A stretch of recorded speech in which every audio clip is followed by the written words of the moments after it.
So much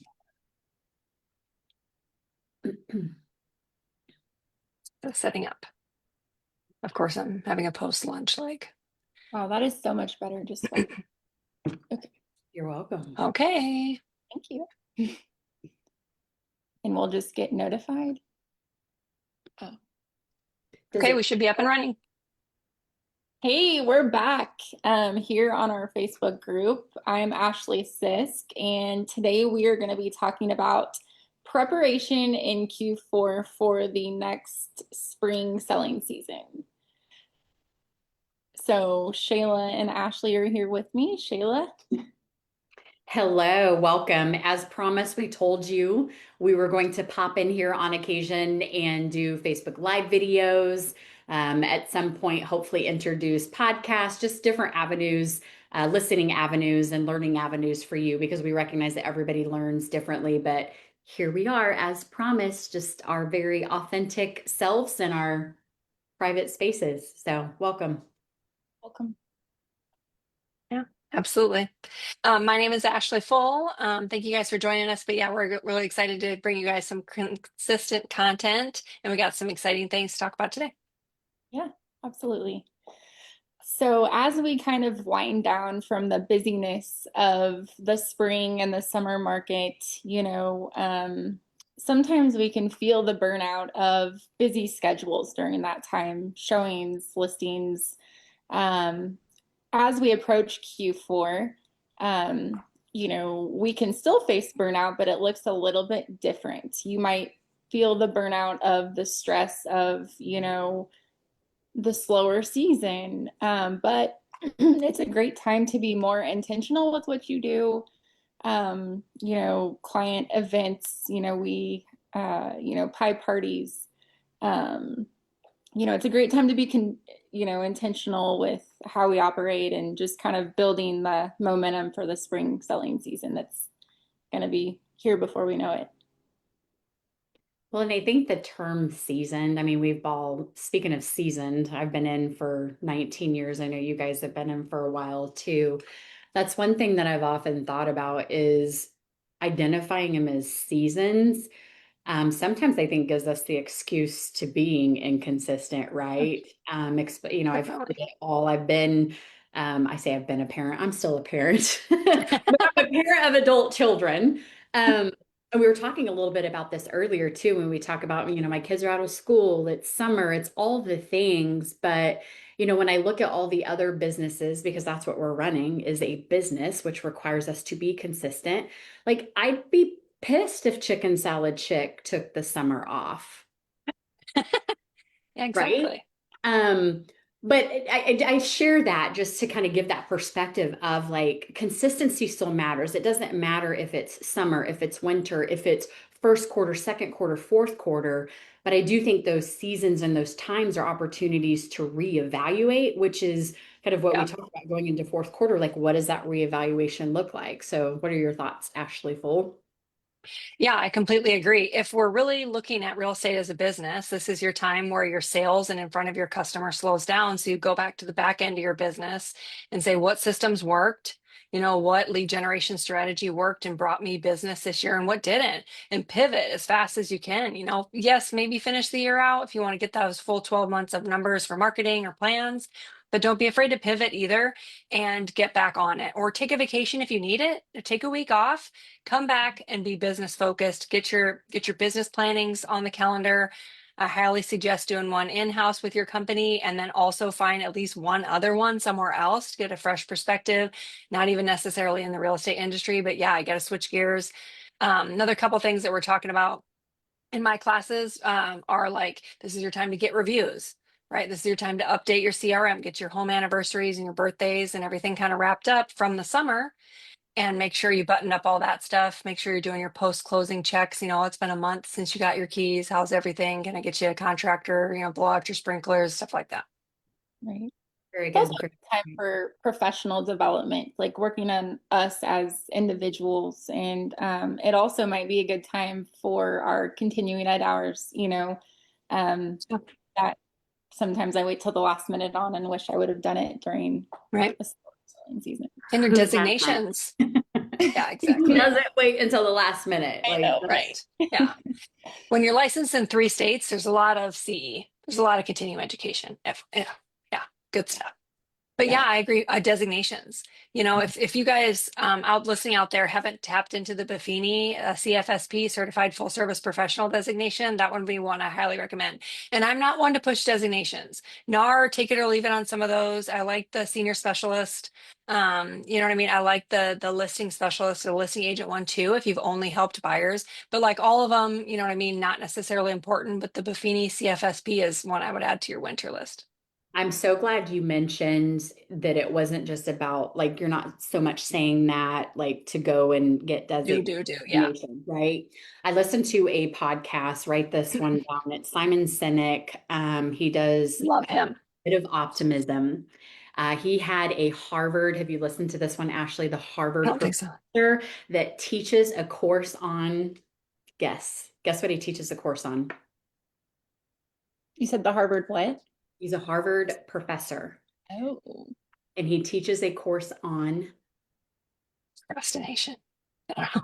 happiness. Happiness. That's He was awesome. like, come into my room and across the hall, there's a course on supply chain. Hmm, I teach happiness. And he said that's something awesome. that I think relates to what you shared about with, because we get caught up in the designation or caught up in the goal Yeah. or caught up in fourth quarter. And we forget what the journey is offering us, what the course and conversations are offering us. Look, I'm not just getting a certified full service professional designation. I am going through the videos and hearing different perspectives, and it's what I'm learning along the way. Yes, that's what you reach, but like we forget about the process. We forget about what we're learning in the midst of Yeah. even a summer market or a winter market or whatever that is. But in that course of those videos, I mean, think of how much in those videos with John Acuff. Oh, yeah. When you said that originally, that's actually who I thought of. Yeah, because he is fantastic. He's another one, highly recommend. Yeah. And That's what, so funny that you mentioned him because that is the first guy that came to mind. I'll look it up. so John, That's, and then who was the other guy? yeah, the restaurateur. The unreasonable hospitality. Yes, unreasonable I hospitality. mean, So, and that's the thing, right? We get so caught up in, I don't need that class. I don't, and there's three different levels to a real estate business, right? There's effective. And a lot of agents coming off of the last few years have had a very effective real estate business because they've had closings. Some of them have had their best years ever. But you really have to identify your business and go, okay, am I efficient? Meaning, I could be a $12 million producer disguised in a different body because I'm not efficient. right. Or So it takes you way too long, right? Yeah. exactly. So yeah, to me, I just wanted to put that out there because so often, and I fall victim to it too. I don't want to say victim, that's such a strong word, but I fall to it where I'm like, yeah, I don't. But man, so many times I go through that process and I think the perspective from that 5-star Michelin guy Yes. that talked about that, like you can take those nuggets and import them into your personal life and into your professional life. So thank you for And letting me share. what we were talking about, guys, when you do the Buffini CFSP, there's different modules. So one of them is John Acuff. So it's soundtracks. This is his book. He talks about the soundtrack that we tell ourselves over and over. We got to break out of that if we're going to grow. And then the unreasonable hospitality, which was a 10 out of 10. Great, great, great books. So good. Good stuff. Ashley, Sif, did you take that? Have you taken that yet? no, but it's my next thing to do. So, Add it to your winter quarter, yeah, Q4, or yes, development. Yeah, absolutely. It's worth it. Like I said, I do definitely want to add. I don't just suggest the agents go out and get all these things, but Mhm. that's a big one. That's a good designation. Yeah. We were talking, I mean, you've heard us mention to our audience, we've talked a little bit about Q4 and the preparation and some of that stuff in business planning. You guys have tons of conversations just like I do. The number one thing that keeps coming back when I'm talking to business professionals is they haven't looked at their business plan. They have forgotten what it is in their life that they're funding, and they've already dismissed what they were so excited about and passionate about going into 25. so excited, so much that that number came alive for them. And then one trial, one hardship, one market change, one whatever, all of a sudden they got away from, really, to me, I feel like they get away from the numbers piece of it, right? The transaction side. Well, that was unrealistic for me anyway.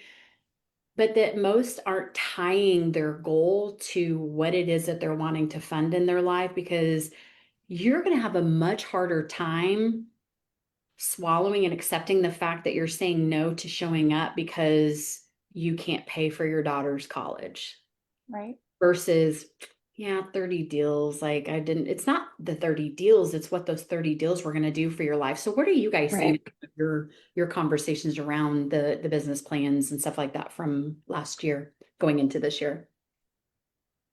Yeah, no, I would agree. I think, you're right. I think initially it sounds great, and they're motivated in the beginning, but it's a lack of consistency, and not facing the reality of, okay, I have to be consistent with these things to stay on track with, you know, my mission in life for my career. Yeah, Ashley, what are your absolutely. thoughts? Yeah, same. Like, we were low kind of overall, but yet we have some agents that are having the best year ever. You know what I mean? It's like, and you know what, too? The same rule applies. My new realtors that are 18 months in, they saw some action this summer. You know what I Mhm. mean? So it's like no matter what's happening, right, externally, there's still enough business if you're on the right plan. So, and just I think we're already jumping in and talking about how don't slow down for quarter four, right? That's how you end strong, and then prepare for Q1 for next year, because every year that I've had in this business has been my best years. Q1, quarter one was always phenomenal. That never failed. It always was, right? We started right away, January, right off the bat. If we lag on Q1, you know what I mean? It's very hard to make it up when we have such a short spring and summer market. It's hard to do double, to make up for the other quarters. So that's just kind of what we're talking about is finish strong, get your reviews, connect with your people, do your post closings, get your database updated, book your designations and your continuing education, and then start lining yourself up, start talk future pacing with your audience for Q1 and Q2. Do you think it's a good time for agents to go back, if they haven't, to review what their business plan was for 2025? Because I personally believe, and I believe Definitely. strongly, that every quarter you should be assessing your business. Where are you on track with what your plan was? For What's sure. your average? What do you need to it's really loud semis. I don't know if you could hear that. What do you need to keep doing? What do you need to stop doing? And doing that every quarter versus starting the year. Because the first thing you said about starting strong, I was like, oh, well, yeah, I have really good intentions when I get a New Year's resolution, because I'm like, yes, I'm going to Yeah. do this. And then right? Life sets in, excuses set in, all the things. But Right. really assessing those every quarter, so you're not getting to the end of the year going, that sucks, better luck next time, and Right. then getting gung ho again, because it's like this wheel, Right. this rat wheel of like, yeah, I'm going to go to business planning. I'm going to do it. I know why I'm doing it. Wah, wah. Okay, next year, next time. It's like, Yep. if you're offered this time here, and to be intentional and proactive about it means that you're looking at it consistently and you're getting realigned with it. So, Yeah. what are your thoughts?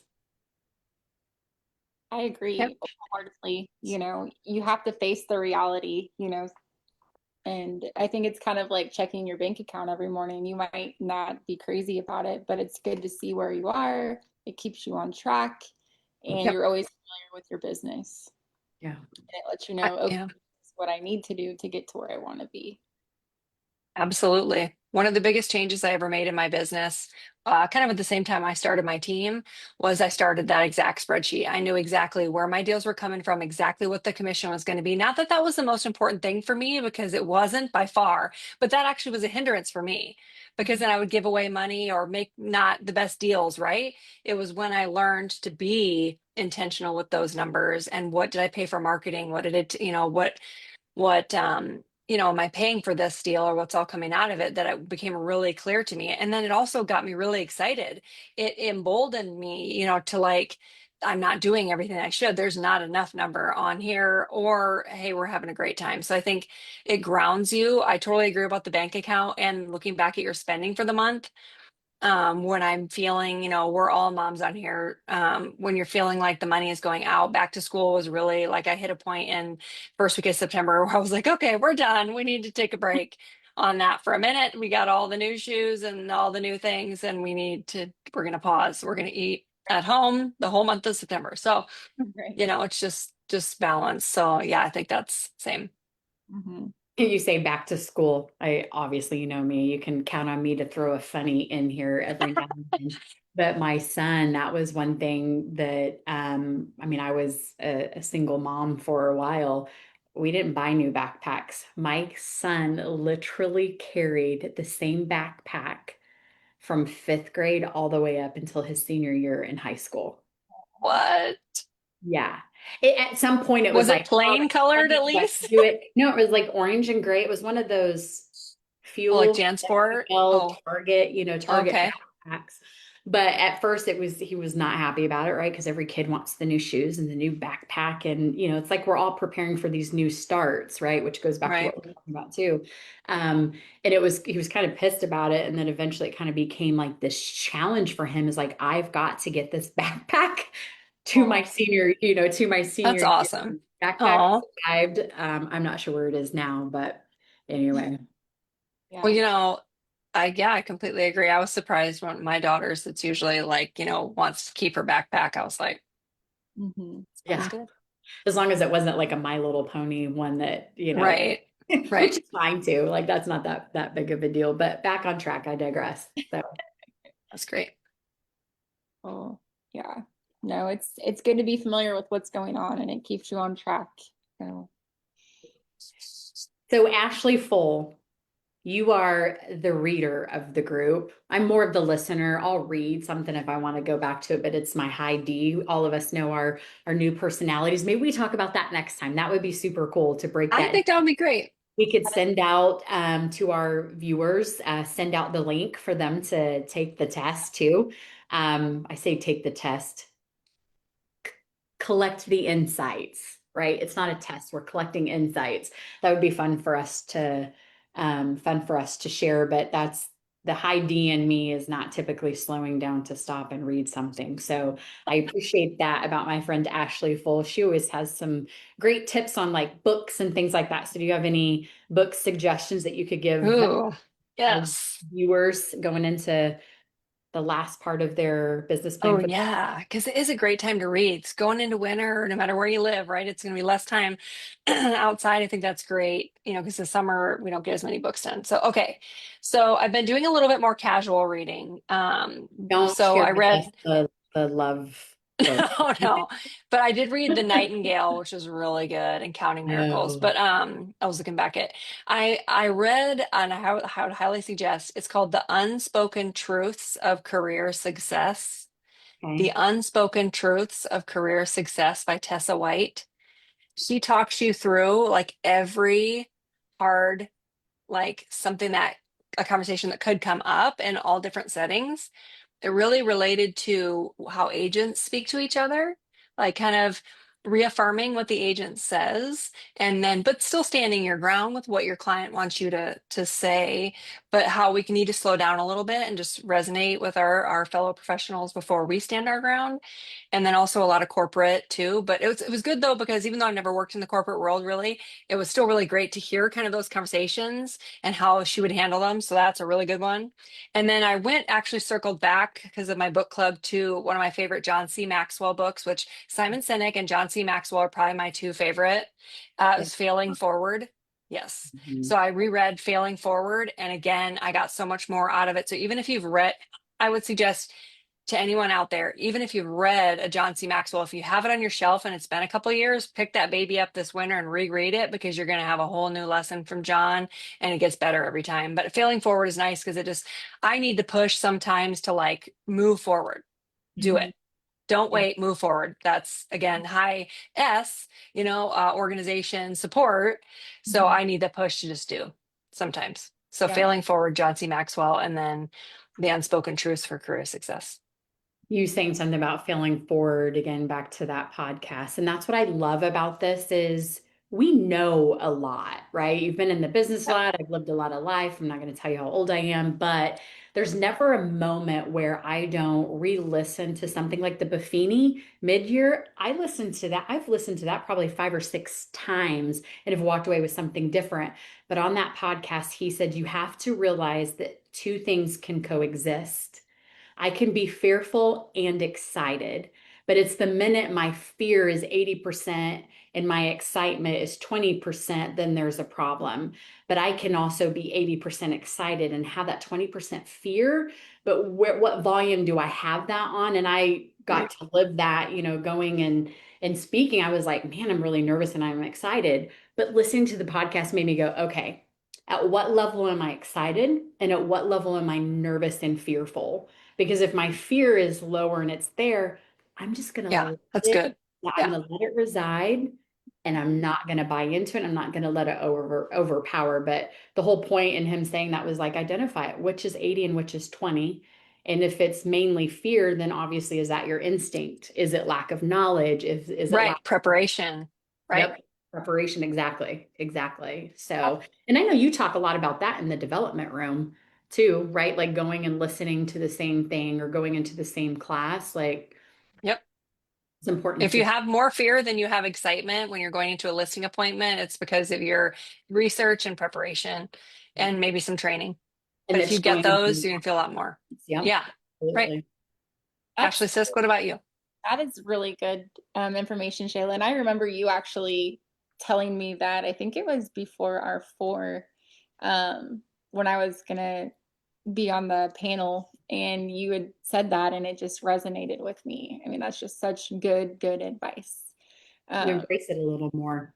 yeah, absolutely. And once you're able to like identify what's going on, I feel like it makes it more manageable. So, That's a um, good point. That's Yes. a good point. Yep. but I if agree. you guys have any recommended books, feel free to put them in the comments below on this video, just because we're all about, personal development and growing. Yeah, I would love all the recommendations headed into winters and all the things. Yes. Yes. Send them That'd be to great. Ashley. Don't, if Yes. Send them it's to a me. podcast, I'll give you the cliff notes. yeah, Yes, if it's a perfect. podcast or a short video or something, like send it over to driver Shayla. Um, and my Okay. high eye is like, I don't, yeah, I have I have a library, right? Yes. Um, it's just not as big as Ashley's. One of mine is digital.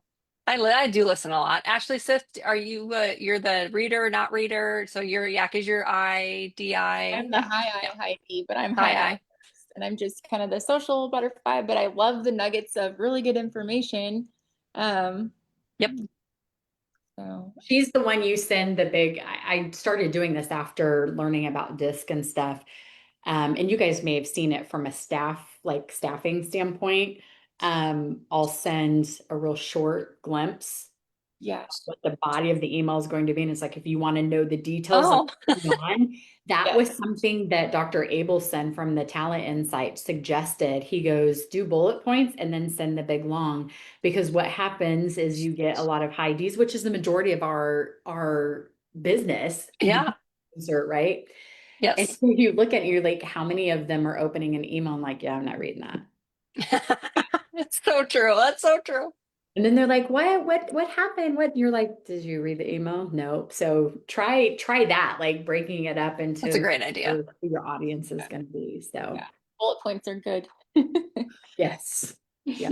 It's a great idea. It's like why I hand out some worksheets sometime in class. If I know the information is too heavy and the eyes are going to glaze over by 25 minutes in like an hour class or whatever, you got to have a handout because it with some, you know what I mean? Like you got to, yeah. Mhm. Otherwise it's just, yeah, makes sense. So should we Yeah. circle back to closing out, going into fourth quarter, like things to maybe realign with, and prepare for and identify finishing out 2025? Does anybody want to cover anything on that? Yeah. What do we got? I think it's Covering. Well, go yeah, ahead. go ahead, Ash. Okay. I was just going to Actually, say, I can tell you we're already booking out the rest of the year because it goes so fast. So we're gonna have business planning the first week in November. I usually I suggest everybody, I've been teaching business planning for a while now, and kind of the best cadence is to do like put a packet together. We do a nice mix of Workman and David Scott and some stuff, and then kind of pick and choose a little bit. You had mentioned kind of earlier, like funding your life. So the entrepreneur's mantra is in there. Like, what do you have to earn to pay for the life that you want, including work, life, and passion projects, vacations, things like that. So I break our packet up into 2 workshops, and then we'll do like a kind of more of a fun, inspirational come together, and really just want to hear from our agents on a morning with lunch, breakfast and lunch, and then getting everybody's like income streams and things dialed in one on one. And then by January 1, we want to see everyone's like, here's where my income's going to come from. Here's my income goal, and kind of go from there. So yeah, that's what we're looking for. Love Yeah. that. Ashley Sisk. I agree with everything Ashley said. I mean, it's just kind of a time to wind down and really prepare, but still be consistent with your daily tasks and finish strong,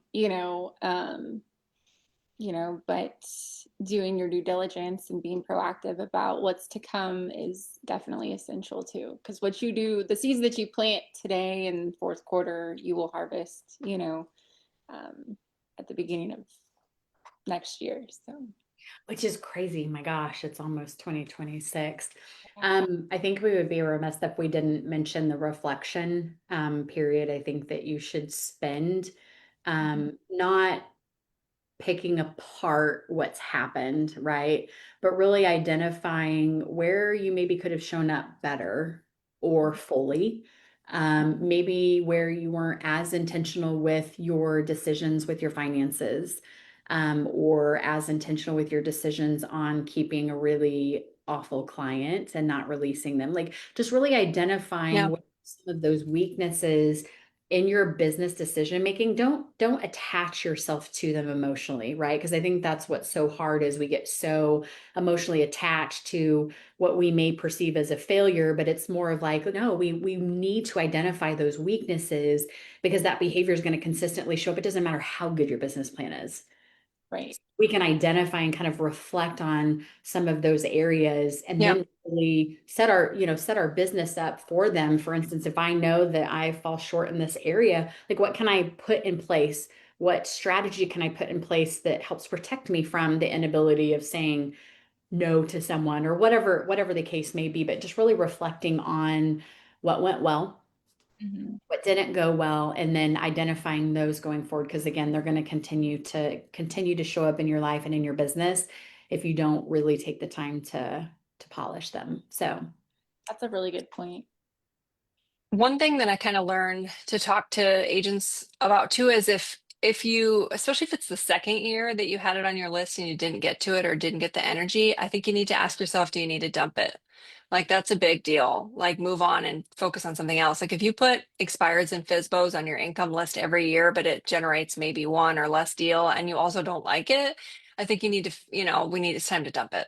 Or or have you moved out of that phase or do you need to delegate? Right. That's exactly what we talked to them about. That's what Workman focuses on. What tasks are you going to do in your sprint and who's going to do it? Because the goal isn't for us to always do it. So you need to ask yourself, am I going to keep that item around, that task and that income stream around? But am I going to maybe not be the person that does it? Because the goal should always be to not always do everything. yeah. Right. So how can I delegate for next year? I think it's a big one also. And then just dump it. I teach a rotating schedule every 30 days in my class. And it says if you didn't get to it, you need to ask if you moved it for 3 days in a row and never got to that task, that's the third day is when you ask yourself, it's at the top of the list. I'm either doing it today or I'm dumping it, period.